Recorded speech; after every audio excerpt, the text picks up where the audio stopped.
All right, I'm back. I know I went on a little bit of a hiatus.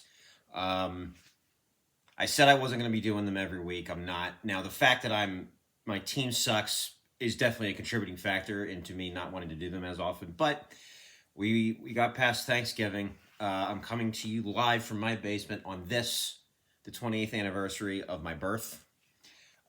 So I guess we'll get into it. So it's been a few weeks. A lot has happened since the last power ranking. And shockingly enough, actually, not really that much movement at the bottom. I'll put the scores here from the last week in just a second. But yeah, we all know number 12 was going to be Frank Gallagher, defending champion. Michael 0-21 this year. Who's to say? He kept losing. 11 finally got a win, but again, still just not a lot of luck with the points against. But I'm going to have to put McConnell's marksman at number 11. Only 82 points this week. He got crushed by Supersoft, who, by the way, remains undefeated. We'll get to him in just a second. 10, rookie, still a lot to prove, but Slauster's squad he's gonna stay at 10. I think the bottom 7 or bottom 8 is completely the same. Like no one's really done anything to prove otherwise. 9, Big Cat Rescue. 8, Unfinished Business. I'm fucking terrible. You know what? I'll flip flop myself. I'll put myself at 9 and Big Cat Rescue at 8 just because I have Connor McDavid and I still fucking can't score. So that's a punishment on me. So I'll be 9, Big Cat Rescue at 8, even though I have outscored Big Cat Rescue a little bit more on the season. So yeah, I'm 2-5 just because I was able to beat Frank Gallagher. That's an easy win. That's basically what Engel was last year. Had a close one against Steak Sauce this week, but again, I didn't get to triple digits. Didn't get the only people that didn't get to triple digits were the teams ranked 12, 11, and 9. Who did I have? Slauster got 102, but yeah, I suck. I fucking suck. So yeah, unfinished business at 9. This is very disappointing. My business is going to remain unfinished. It looks like I'm gonna have to pull some shit out of my ass. Big Cat Rescue at 8, 7. This hurts, but what a fall from grace for the Crash Test Domies. After being the number 1 ranked team week 2, I don't think he's won a game since then. I think he started 2-0 and he's now 2-5. Got crushed by Coal World. Much needed win for Coal World, by the way. He's slipping a little bit also. Here's the thing though, I'm embarrassed to say that the top half of the league is so much better than the bottom half of the league. The teams ranked 1 through 6 right now may be the 6 that make the playoffs. It may be already cut and dry. We have 17. We have half the league is 2-5 or worse. Very very top heavy, and unfortunately, I'm in that bottom half. I hate it. Hate it, hate it. I want to join this playoff run or playoff race. Doesn't look like I'm going to be able to do it though.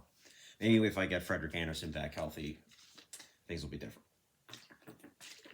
6, as I mentioned, Coal World definitely needed a win. He had been sliding. I was looking at the rankings that I had the last time I made a video. I had Coal World all the way up at 3. He falls to 6, but he at least is over 500. 5, I had A1 Steak Sauce. Beat me. He's pesky. Steak Sauce is pesky, but did I have him at 5? I think I had him at 5, right? Yeah.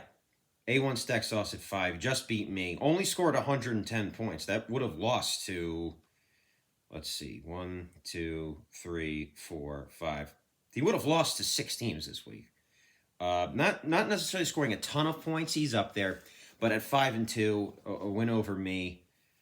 Yeah, I think 5 is right about where I would have him. 4, finally starting to pick it up. Timmy Zeistone, we knew he would be back. We all knew that. Obviously, he got his bye week win against Frank Gallagher. He had a matchup, I think, a couple weeks ago. Let me see if I can find it. A real battle of 2 Titans. Where the hell was it? Just saw it. Oh, okay. So it was week 4. He had a huge matchup with Jake Shakes. He lost that one, but he's been pretty solid ever since that. I don't think he's lost since then. So Timmy Zystone will stay at 4. 3. Another one who's actually, well, let me look at the standings here. In terms of points for. Yeah, this is. Do I do it? Have they played each other head to head? Is my question.